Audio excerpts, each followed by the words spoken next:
அங்கே பேசிய சுந்தரம், முதலமைச்சர் ஜெயலலிதாவின் மரணம் குறித்து சிபிஐ விசாரணை நடத்த வேண்டும் என கோரிக்கை வைத்தார்.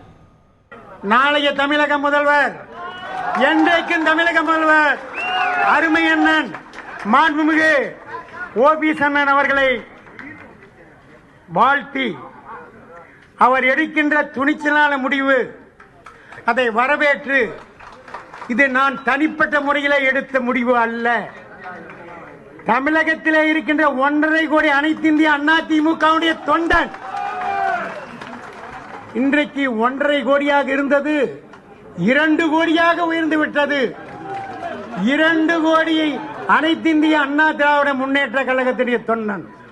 தமிழகத்தினுடைய 7.5 கோடி தமிழக மக்களுடைய எதிர்பார்ப்பு, புரட்சி தலைவர் பொன்மனச்செம்மல் டாக்டர் எம்ஜிஆர் அவர்கள் உருவாக்கிய அனைத்து இந்திய அண்ணா திமுக, டாக்டர் புரட்சி தலைவி அம்மா வழிந்த திமுக, அதை வழி நடத்துவதற்கு தகுதியான தலைமை அருமை அண்ணன் மாண்புமிகு ஓபிஎஸ் அவர்களுக்கு தான் இருக்கின்றது.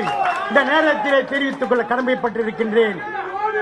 இன்றைக்கு அம்மாவனுடைய மர்ம சாவு பற்றி சிபிஐ என்கொயரி வைக்க வேண்டும்.